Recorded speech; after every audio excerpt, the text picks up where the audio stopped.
Good afternoon and welcome to 12 and a half minutes, your weekly hit of hope, inspiration and information brought to you by Elevator, one of Scotland's leading entrepreneurial business support organisations. My name is Andy Campbell and I am back. After 5 weeks off from the programme, I'm now back to bring you your next edition in 12 and a half minutes. And it was fantastic to have my colleague, Kat Ward, stand in over the last 5 weeks, taking on the 12 and a half minutes hot seat. And Kat was heading up our founder series, which was interviewing and chatting with some of the fantastic founders that have been through some of the programs that we run at Elevator. And it was great to get an insight into the journey that all of our founders go on. So we hope that you all enjoyed the founder series, and I'm sure they will be back along with Kat at a point later on in the future. So COVID aside, at Elevator, we know that there are some really exciting things happening in Scotland. And one such sector, and it's a sector that I'm particularly passionate about, is the space industry. And you might not know too much about the space sector in Scotland, but we have got some fantastic potential. It really is, without being too corny, out of this world. Whether it is upstream or downstream, whether it is in the manufacturing of rocket engines, the production of satellites, or the use of all the data, Scotland has an incredibly bright future ahead of it in terms of the space sector. But we know that that sector in Scotland is going to need fantastic leadership. It's going to need pioneering, inspirational and experienced individuals to be able to drive that sector going forward.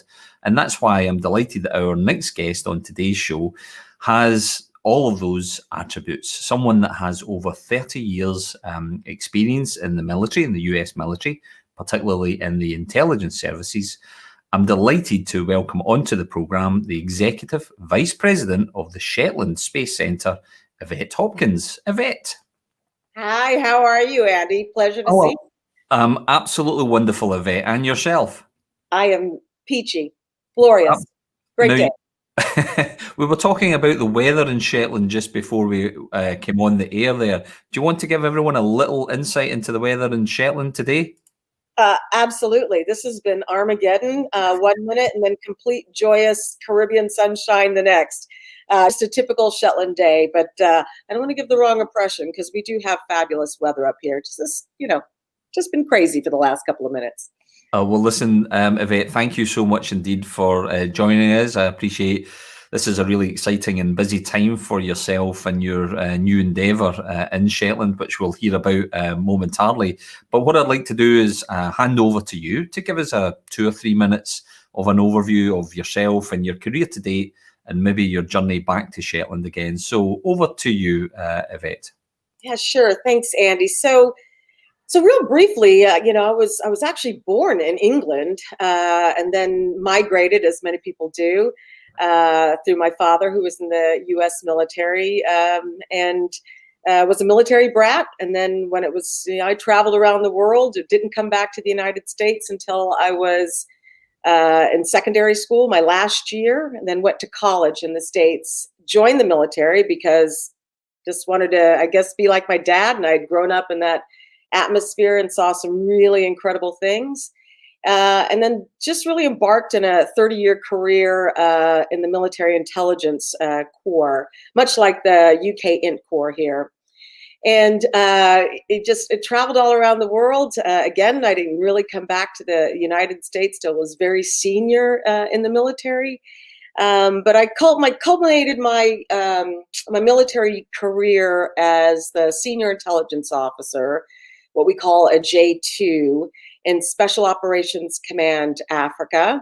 And then prior to that, had the privilege to command at the brigade level, probably not the world, but at least a Western Hemisphere's largest counterintelligence brigade, which, in layman's terms is, spy catching, if you will.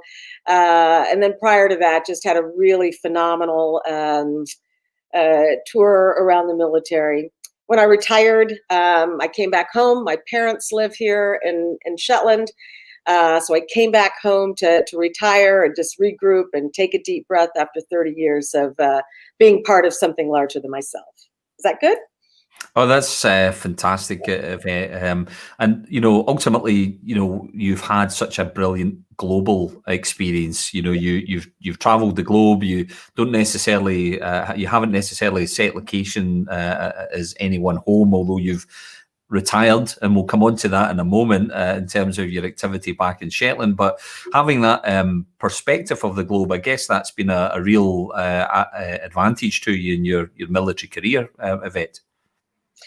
Yeah, so gosh, I've lived like in 30 different places. I went to high school in Japan, without, been in combat zones around the world, just lived all over the place. And I think what I take away from that is that we are such a global community.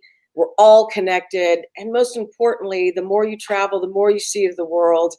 It really does open your lens. It allows you to see the world through different ways. It makes you more empathetic. It makes you more well-rounded, I think. So yeah, it's been a fabulous experience. Yeah, and you had a really quite a serious career within the US military and in the world of intelligence, and a lot of people will will just wonder exactly what that entails. So it'd be good to get a little bit. I appreciate you're probably restricted in what you can tell us, but it'd be good to get an insight into some of the roles that the intelligence services play within the US or any military and governmental organisation.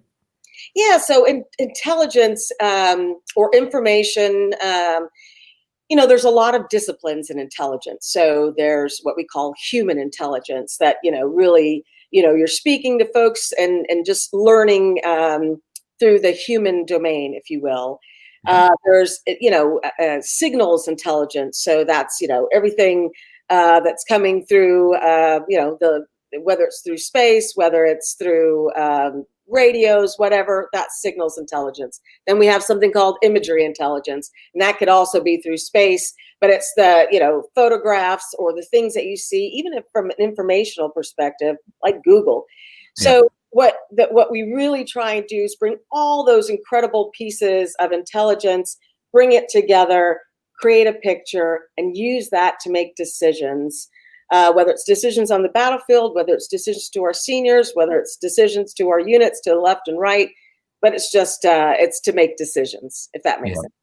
Yeah, and it's so important, and I guess to draw some of the parallels from a company's point of view, when they're looking at taking a product out into the marketplace, really understanding your audience, understanding and gathering in that intelligence that's out there allows you to make much more effective decisions. Absolutely. Albeit in the military, it really is a matter of national security and life and death. Really, a pressurized job, I would imagine, Yvette. Pretty much, and what I would also offer to you in terms of context is, and today is, I gotta say is September 11th. We learned a lot, and really a lot of things changed on that day. And so even from an intelligence perspective, what I would say is my career was buzzing along, but on 9/11, there was a hard pivot, and clearly, lots of pressure situations to make the right decisions, to provide the right, clearest picture to those decision makers, and in a much more rapid way than we had done prior to 9/11. Yeah, and 19-year anniversary today, and I guess just about anyone that was alive at the time knows exactly where they were and what they were doing when 9/11 happened, and I guess, as you say, for what you were doing within your career, that would have provided quite a significant pivot. But ultimately, with that information gathering, that intelligence, that gets fed into a decision making process within the organization, and then it's down to leadership, really, isn't it? And you will have gathered such great insight into both good and bad leadership. What are some of those lessons that you've picked out in your career that are the hallmarks of successful leadership, Yvette? Yeah, so kind of segueing from the intelligence to leadership, the number one thing I would say with that discipline and leadership is collaboration. And you know, when I was a younger officer, you know, I'm not really sure that's, you know, I completely understood that. And as I got, you know, older in age and experience, collaboration is absolutely key and critical. And it is, you know, just a real quick thing. You know, when we're very young people, whether in your civilian career, military career, whatever, we have a much what I call a not short-sighted, but you know, a way of looking at the world that's just me and just maybe one or two people around me. As you get older, as you become CEOs, the participative part of leadership, the collaboration becomes so key. And I think I really learned that in many ways as I continue to get older, not only in intel, but as a leader. You can't do it alone. There's no I in teamwork, right? It's everybody together. Yeah, and in terms of yourself, Yvette, you know, you have smashed a number of glass ceilings within your career. Give us an insight into some of the journey, and perhaps what are the driving factors for you to achieve at those levels? Yeah, so I would probably say that you know, there's a whole cohort of women in my timeline that did obviously smash you know, some ceilings there. You know, I hate to brag or put my head above the parapet, but just for context, if anybody's listening in, and that's, you know, I was the, you know, first female in what's called our Theater Special Operations Command, 2,300 special operators on the continent of Africa. My responsibility was to help the intelligence and thus supporting the operations across the continent. That was a first. Yeah. I was the first Army element commander in a special operations organization. I was the first female infantry brigade senior intelligence officer in combat in our nation's history. Yeah. There's a lot of things like that, but that's not the point. The real point, Andy, is that there are women that went before me. I had my moment in time with my sisters in arms and my brothers in arms during that time. But more importantly, it's what women are doing today. And I'd like to think that I stood on the women's shoulders that came before me. I'd like to think that the women today are standing on my shoulders. I mean, yeah, or not mine, but my sisters.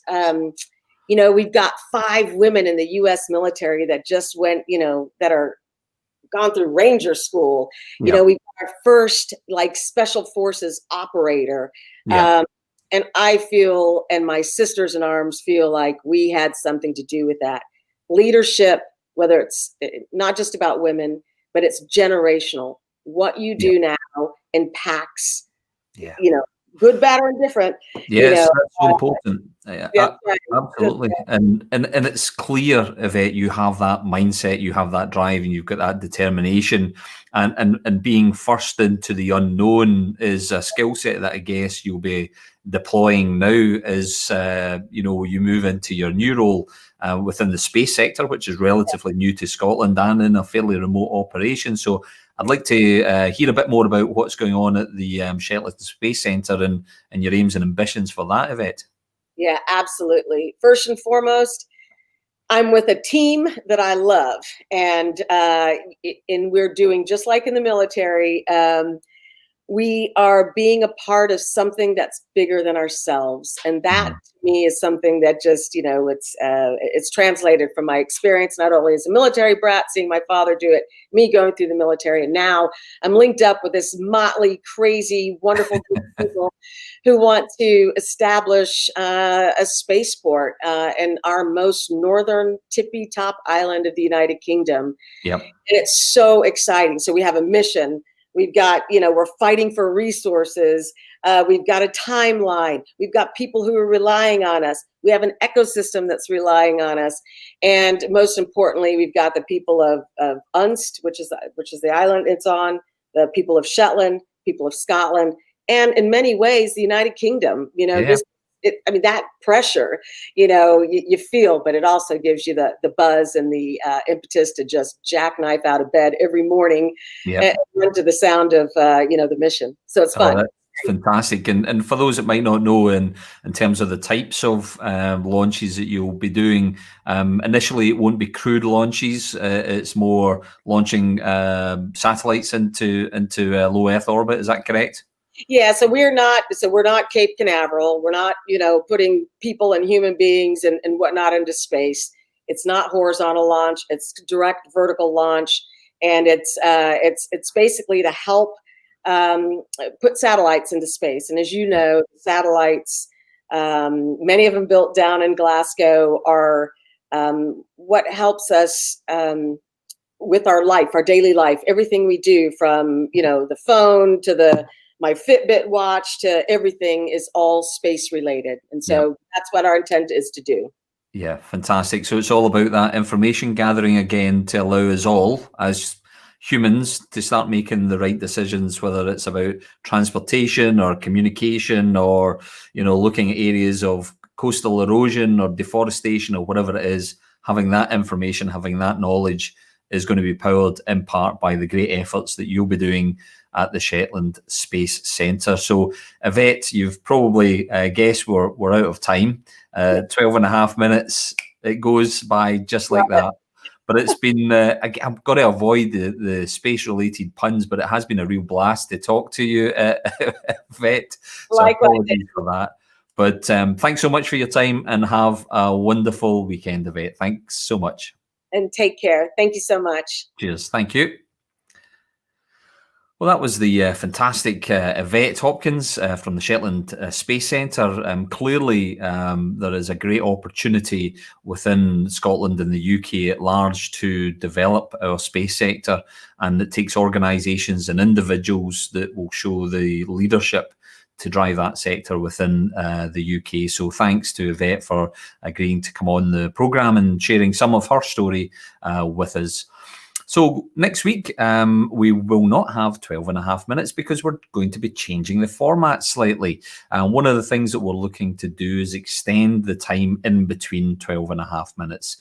So 12 and a half minutes will be coming out on a fortnightly basis, so every 2 weeks, with our next 12 and a half minutes coming out on September the 25th. It'll be broadcast live, as always, every Friday on YouTube, LinkedIn, and Facebook at 3 p.m. So make sure you join us then. And we have got an absolutely smashing guest lined up for our next 12 and a half minutes. Journalist, broadcaster, TV executive, and author, the one and only Stuart Cosgrove, will be joining us here at 12 and a half minutes. So we look forward to speaking to Stuart. But in the meantime, please do have a wonderful weekend and be brave.